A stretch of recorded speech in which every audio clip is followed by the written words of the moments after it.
¿Qué tal? Muy buenas noches a todos. En esta sesión de una pequeña dosis de economía, continuaremos con el análisis de otra de las escuelas más trascendentales del pensamiento económico, que han surgido en el devenir histórico. Ahora estudiaremos a los economistas Adam Smith, David Ricardo y Thomas Robert Malthus, quienes por sus desarrollos teóricos forman parte de lo que hoy conocemos como el sistema clásico o escuela clásica. Según apunta el profesor Eric Roll en su libro Historias de las Doctrinas Económicas, las diferentes escuelas de pensamiento existentes entre los economistas posteriores a esta escuela han elegido el término clásico por las siguientes tres razones. La primera, para denotar la autoridad indiscutible y general de que goza esta corriente económica. La segunda, para dar importancia especial a las consecuencias de esa doctrina económica en el campo de las políticas. Y la tercera, para distinguir el sistema de las escuelas críticas que se desarrollaron después de esta y que para muchos economistas representan cierta decadencia. Se debe resaltar que los nombres de Adam Smith y David Ricardo irán por siempre unidos en la historia del pensamiento económico, ya que la formulación del sistema clásico fue en gran medida obra de estos dos destacados científicos sociales.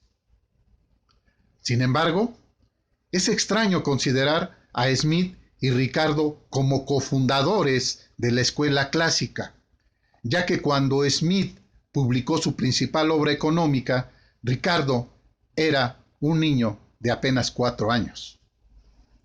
Hasta 41 años después, 27 de muerto Smith, Ricardo publicó su principal tratado de teoría económica. Además, Smith era filósofo y Ricardo hombre de negocios. A pesar de las diferencias en planes, métodos y estilos, en el marco teórico de la ciencia económica, sus puntos de acuerdo fueron fundamentales, por lo que a ambos se les considera como los principales creadores del pensamiento clásico. Adam Smith nació en Escocia en 1723 y falleció en 1790. Estudió en la Universidad de Oxford y en la de Glasgow, en donde fue profesor de lógica y filosofía moral por 13 años. Viajó a Francia durante 2 años como tutor del joven duque de Buccleuch, de quien recibió más adelante una pensión considerable que le permitió dedicarse por completo a su investigación. Estos hechos sobresalientes de su vida pueden explicar algo del método que adoptó en la investigación económica. Sin duda, Adam Smith fue el primer economista académico y su carrera no es muy diferente de la de muchos economistas desde entonces.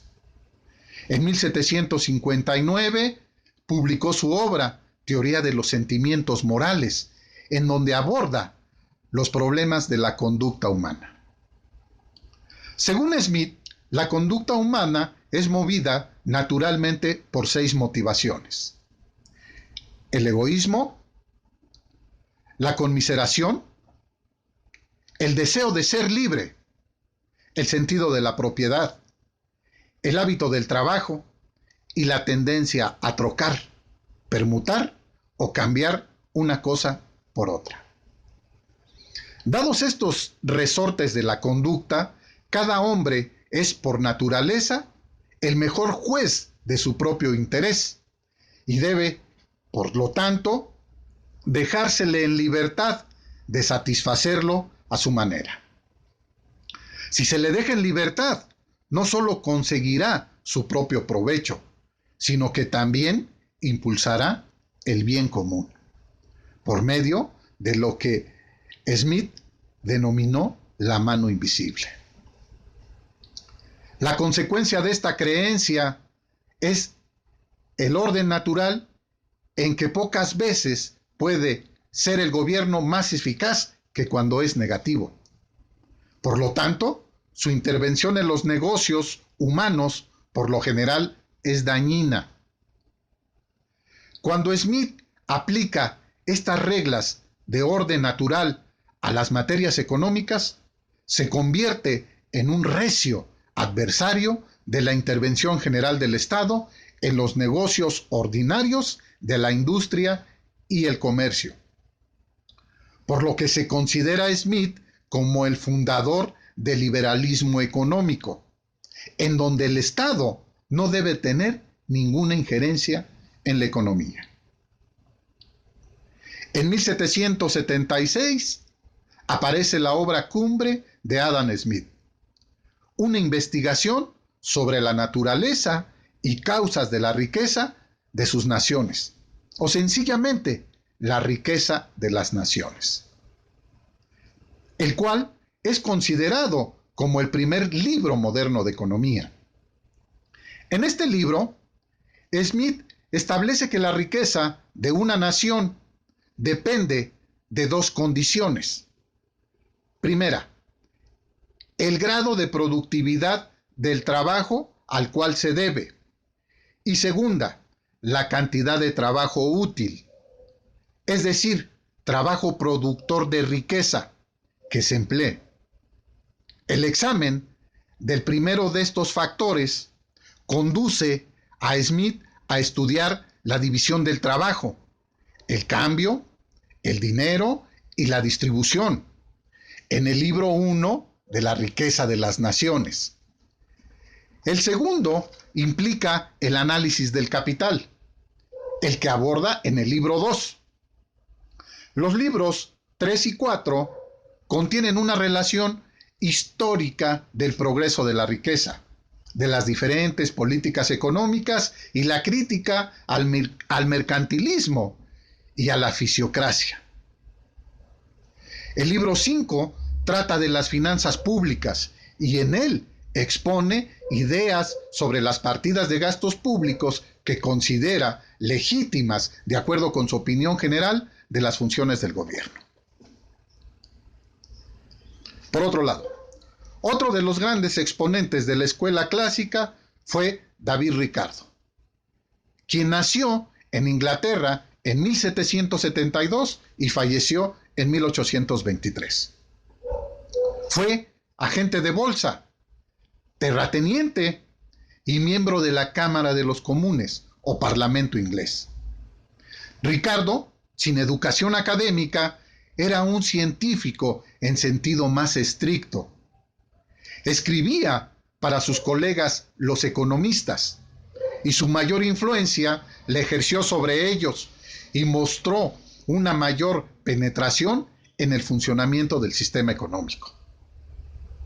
En opinión de sus contemporáneos nacionales y extranjeros, Ricardo era la primera figura de la ciencia. Su gran adversario, Malthus, su discípulo James Mill y el hijo de este último, John Stuart Mill, hablaban con mucho respeto y admiración de su obra.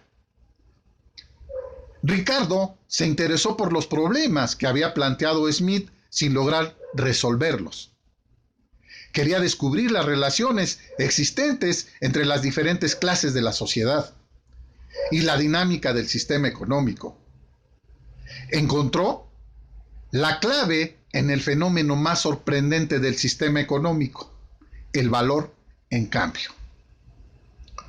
Su análisis de las causas del valor tenía la misma finalidad que la teoría fisiocrática: descubrir el origen del producto excedente y la consiguiente clasificación de las diferentes actividades y clases de la sociedad y de las diversas políticas en relación con la producción, la acumulación y la distribución de dicho producto excedente. La principal obra de David Ricardo fue Principios de Economía Política y Tributación, que fue publicada en 1817. Este fue el primer tratado completo sobre la disciplina después de La riqueza de las naciones, editada más de 40 años antes. En este libro, Ricardo planteó importantes innovaciones analíticas en cuanto a la teoría del valor y la distribución, la ley de los rendimientos decrecientes y la teoría de la renta, la célebre teoría de las ventajas o costos comparativos en el comercio exterior, los impuestos y el desempleo tecnológico. Su profundidad intelectual y la forma notablemente moderna en la que aborda los problemas económicos con un elevado y riguroso nivel de abstracción hizo que la influencia de los principios de Ricardo fuera perdurable, siendo admirado por economistas tan destacados como John Stuart Mill y Carlos Marx en el siglo XIX, y después por Alfred Marshall, Piero Erraffa y otros muchos hasta nuestros días. Finalmente, al clérigo anglicano Tomás Robert Malthus también se le suele considerar como miembro de la escuela clásica. Malthus nació en Inglaterra en 1766 y falleció en 1834. Sus teorías de la renta y de la población son partes importantes del clasismo económico. Su tratado sistemático se distingue principalmente por su ataque a las doctrinas ricardianas de la acumulación de capital y en menor grado por su exposición de una teoría de valor que disiente de la de Ricardo. En 1798 publicó el libro Ensayo sobre el principio de la población, en donde estableció su temor a que la población creciese más deprisa que los medios de subsistencia. Malthus expuso la expresión anterior con la fórmula de que la población tendía a aumentar en progresión geométrica. 1, 2, 4, 8, 16, 32. Mientras que los alimentos aumentan solo en progresión aritmética. 1, 2, 3, 4, 5, 6. Malthus pensaba que el único medio de mantener a la población dentro de los límites de la subsistencia eran el vicio y la miseria. Y así descartó las opiniones optimistas sobre el futuro de la sociedad. Por estos planteamientos teóricos negativos, a la economía se le empezó a conocer como una ciencia funesta, término que le acuñó el ensayista escocés Thomas Carlyle en 1849. Como conclusión, se puede afirmar que la economía política clásica puede considerarse como la representación de la estructura económica de su tiempo, como un sistema científico, como una teoría del desarrollo económico, como una teoría de política económica y como los teóricos representantes del capital incipiente en aquellos años. Eso es todo. Muchas gracias por su atención y los invito a ver la próxima sesión de una pequeña dosis de economía en donde analizaré a la escuela marxista. Buenas noches.